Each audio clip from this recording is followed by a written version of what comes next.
Dear students, welcome to the class of mathematics. तो बच्चों, आज मैं आपको चैप्टर कॉम्प्लेक्स नंबर करवाऊंगा। तो class 11 chapter name is complex numbers. Let us begin with the chapter. It's name is complex numbers. तो अभी तक आपने 10th क्लास तक रियल नंबर्स के बारे में पढ़ा है। तो आज हम पढ़ेंगे कॉम्प्लेक्स नंबर, जहाँ नॉन रियल नंबर्स। तो what is the definition of complex numbers? Complex numbers क्या होते हैं? तो बच्चों लिखो, numbers that can be put in the form z equal to z equal to, you can say, a plus iota b. This I stands for iota. Numbers that can be put in the form z equal to a plus iota b, where a and b are real numbers. A and b are real numbers, where a and b are real numbers, and I, which is read as iota, IOTA, iota, is called, it is called an imaginary quantity. Imaginary quantity.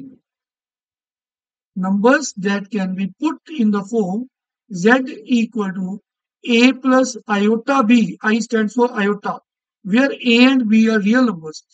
The real numbers means rational numbers, irrational numbers, any number that we have done up to 10th class, these are real numbers. And this I read as, इसे कैसे पढ़ते हैं? Iota, इसे बोलते हैं iota, इसे iota बोलते हैं। बेसिकली ये क्या है? इमेजिनरी क्वांटिटी, ये काल्पनिक नंबर है, ठीक है। And its value is, its value is given by iota equal to under root -1। Basically हम जानते हैं स्क्वायर रूट जो होता है हमेशा पॉजिटिव नंबर्स का ही होता है। तो नेगेटिव नंबर एक कन्वेंशन है। तो आयोटा की वैल्यू आपको याद रखनी है, CTM, कमिट टू मेमोरी, मतलब आपको याद रखनी है।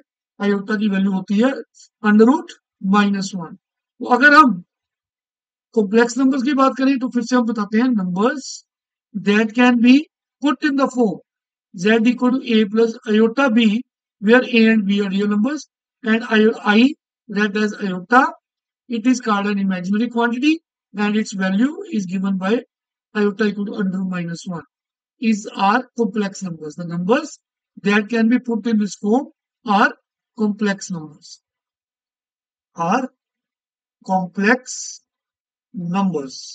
बच्चों, जो भी नंबर आप a प्लस आयोटा b की फॉर्म में लिख सकते हैं, जब लिखेंगे a और b क्या है? Real numbers. जो नंबर्स अभी तक आपने 10th स्टैंडर्ड तक पढ़े हैं। For example 2a plus, suppose कर लो a को मैं 2 पुट कर रहा हूं, plus i stand for iota, b कोई भी रियल नंबर हो सकता है, सपोज कर लो मल्टीप्लाई 3। इसको आप z से डिनोट बच्चों कर सकते हैं, z इक्वल टू, इसको आप आयोटा को आगे जैसे लिखा है वो पीछे भी लिख सकते हैं।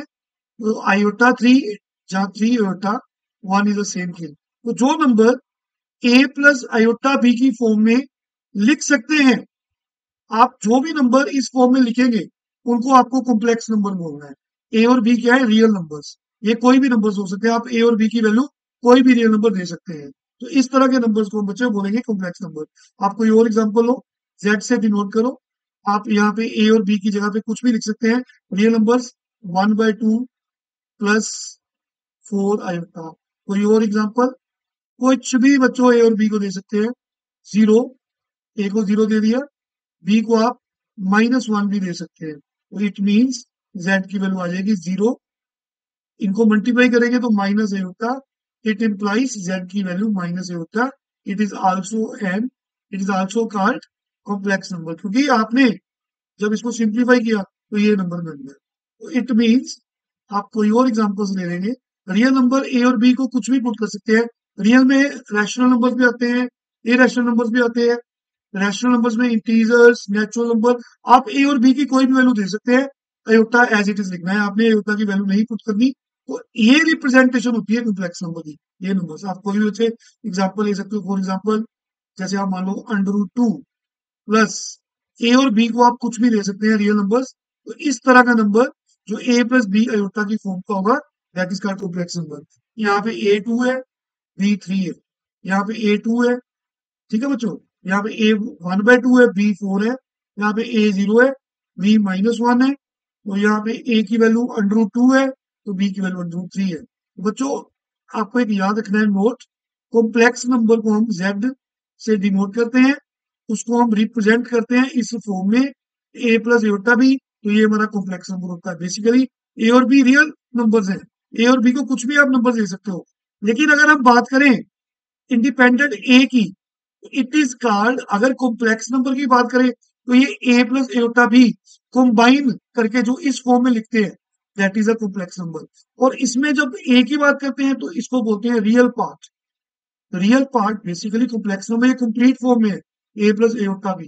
तो जो ए है इसका, उसको बोलते हैं real part of complex number, that is it.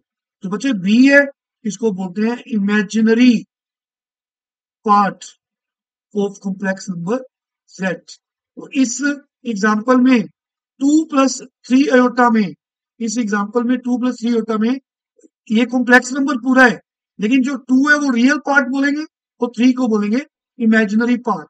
3 iota imaginary part नहीं है, अयोटा का जो कोफिशिएंट है बच्चों ये इमेजिनरी पार्ट है। इस कॉम्प्लेक्स नंबर में 1/2 जो है वो रियल पार्ट है, जो 4 है इमेजिनरी पार्ट है। इस क्वेश्चन में रियल पार्ट 0 है, इमेजिनरी पार्ट जो अयोटा का कोफिशिएंट है दैट इज -1, वो इमेजिनरी पार्ट है। इस तरह से हम z जो होता है a प्लस बी अयोटा, तो उसका रियल पार्ट जो होता है उसको शॉर्ट में आर ई लिखते हैं। आर ई ब्रैकेट में G Z, real part of Z, इसे पढ़ना है real part of Z, it is A. और इमेजिनरी पार्ट को शॉर्ट में लिखना है आई एम ऑफ जेड, वो कौन है इमेजिनरी पार्ट बी। बच्चों और याद रखेंगे, अगर किसी भी कॉम्प्लेक्स नंबर में सपोज करो कोई कॉम्प्लेक्स नंबर है z equal to A plus B iota, तो हमने बोला है ए और बी कुछ भी हो सकते हैं। सपोज कर लो ए बच्चे रियल पार्ट में ए 0 मान लो, तो उस केस में z आपके पास 0 + बी अयोटा बन जाएगा। तो 0 + B iota is simply B iota. तो बच्चे अगर रियल पार्ट ए की वैल्यू 0 होगी तो आपने बोलना है ये कॉम्प्लेक्स नंबर प्योरली इमेजिनरी है। तो याद रखेंगे अगर किसी कॉम्प्लेक्स नंबर में रियल पार्ट मतलब ए की वैल्यू 0 हो तो जेड ऐसा बन जाएगा। तो बच्चों वो प्योरली इमेजिनरी कॉम्प्लेक्स नंबर होता है, प्योरली इमेजिनरी कॉम्प्लेक्स नंबर। इसका मतलब कोई एग्जांपल आप सोच सकते हो प्योरली इमेजिनरी कॉम्प्लेक्स नंबर की। तो आप ऐसे बी को कुछ भी दे दो नंबर 3 अयोटा, तो ये क्या है आपका प्योरली इमेजिनरी कॉम्प्लेक्स नंबर। कोई और एग्जांपल 2 अयोटा, कोई और एग्जांपल √7 अयोटा, जिसमें मुझे अयोटा के साथ कोफिशिएंट होगा, लेकिन a + b अयोटा वाला जो है ना, ये a पार्ट 0 हो, तो वो कॉम्प्लेक्स नंबर आपका प्योरली इमेजिनरी कॉम्प्लेक्स नंबर कहलाएगा। इन द सेम वे अगर ऐसा भी तो हो सकता है b की वैल्यू 0 हो जाए, तो अगर b की वैल्यू 0 हो जाएगी तो z तो आपके पास a + b अयोटा होता है ना कॉम्प्लेक्स नंबर। लेकिन अगर सपोज कर लो b की वैल्यू 0 हो जाए, जैसा कि हमने बोला, तो z किसके इक्वल हो जाएगा a + 0 अयोटा, 0 इंटू समथिंग 0, तो z आपके पास सिंपली a बन जाएगा। तो बेसिकली है तो ये भी कॉम्प्लेक्स नंबर है, लेकिन इस कॉम्प्लेक्स नंबर को बोलेंगे purely purely real complex number, purely real.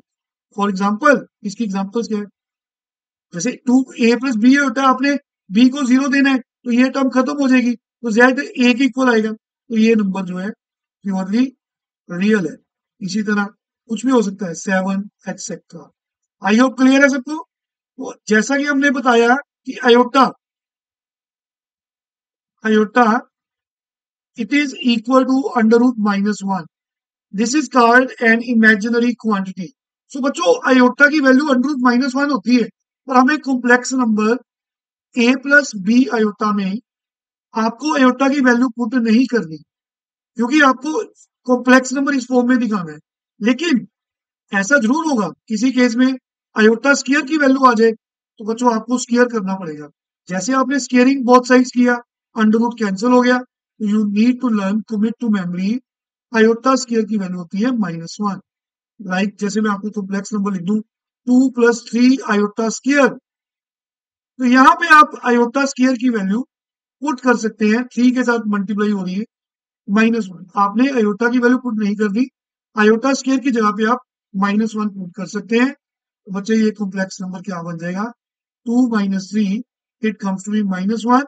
तो अभी आपको बताया कि अगर कॉम्प्लेक्स नंबर में आयोटा वाली टर्म ना हो, तो वो कॉम्प्लेक्स नंबर प्योरली रियल होता है। तो ये कॉम्प्लेक्स नंबर आपका प्योरली रियल है। तो बच्चे इन दिस वे आप आयोटा की कोई भी पावर निकाल सकते हो। iota we know under root -1, but we will not put the value of iota equal to under root -1 in any complex number, but we can square it to get the value of iota square -1। in the same way आपने अगर एक बार फिर square किया, iota square का square powers आपस में multiply होती है, तो इधर भी स्क्वायर करना है, तो -1 का स्क्वायर 1, इट मीन्स हमें पता लगा कि आयोटा की पावर 4 1 होती है। सो अगर आप यहाँ पे फिर से स्क्वेयरिंग करेंगे, आयोटा 4 का स्क्वायर और इधर भी स्क्वायर करेंगे, तो बच्चों पावर्स आपस में मल्टीप्लाई होएगी, तो आयोटा की पावर 8 आपके पास 1 स्क्वायर 1 हो जाएगा। आपको याद रखना है आयोटा स्क्वायर -1 होता है, इसकी हेल्प से आप आयोटा की कोई भी पावर निकाल सकते हो। Like if you are interested to find iota raise to power 9, but we know that iota square is -1। आयोटा की कोई भी पावर निकालनी है, आपने बेस क्या रखना है, ये आपको हेल्प क्या लेनी है, आयोटा स्क्वायर -1। तो बच्चे आप क्या करेंगे, यहाँ पे लिखेंगे आयोटा स्क्वायर, आपने फिर 2 को 9 से डिवाइड कर, आपको मेथड बताते हैं आयोटा की बड़ी पावर्स की वैल्यू कैसे निकालनी है। 2 4 द 8 रिमाइंडर इज 1, तो आपको यहाँ पे लिखना है 4 क्वेश्चन, आयोटा की पावर 8 होगी, हमें तो आयोटा की 9 चाहिए, आपको इसको लिखना है मल्टीप्लाई आयोटा की 1, जो रिमाइंडर बचता है।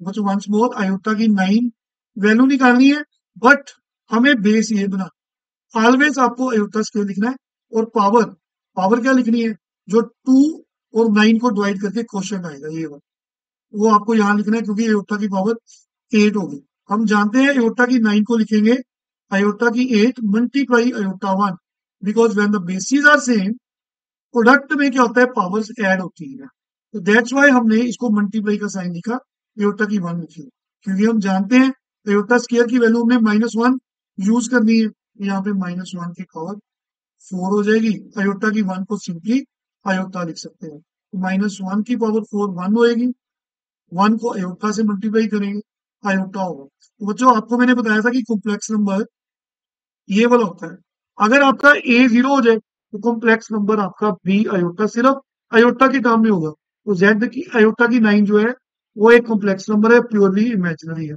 इन दिस वे आप आयोटा की कोई भी पावर निकाल सकते हैं। Suppose you are interested to find iota की 17, मेथड इज सेम, आपको आयोटा स्क्वायर को लिखना है, फिर मैंने क्या बताया था, 2 को आपने 17 से डिवाइड करना, 2 8 + 16 रिमाइंडर इज 1, तो इट मीन्स आपको यहाँ पे क्या लिखना है, 8 क्वेश्चन, और मल्टीप्लाई लिखना है आपको आयोटा की पावर 1, क्योंकि अभी पता ना आपको बताया मैं आयोटा की 17, आप लिख सकते हो आयोटा की 16 मल्टीप्लाई आयोटा की 1, basis are same, powers are added. तो बच्चों आयोटा स्क्वायर की वैल्यू होती है -1, इसकी पावर 8, आयोटा की 1 को सिंपली आयोटा लिखते हैं, पावर 1 लिखने की जरूरत नहीं है, -1 की power even number that is 1, 1 multiply iota, it is iota. I hope clear है। तो आप आयोटा के बच्चे कोई भी पावर निकाल सकते हैं, लाइक फॉर एग्जांपल आयोटा की आपको 240 निकालना, मेथड इज सेम, तो आपको 2 को 240 से डिवाइड करना है, तो आपका 120 आ जाएगा, रिमाइंडर 0 आ गया, तो आपको यहीं पे स्टॉप करना पड़ेगा, क्योंकि आयोटा स्क्वायर -1 होता है, तो नेगेटिव नंबर की पावर इवन नंबर हो, इसका मतलब -1 120 बार मल्टीप्लाई हो रहा है, तो इवन नंबर हो तो 1 होता है, ओड नंबर हो तो -1 होता है। तो आई होप आपको क्लियर सबको। तो आज आप इन तरह के क्वेश्चन को सोल्व करेंगे। Thank you very much. Take care.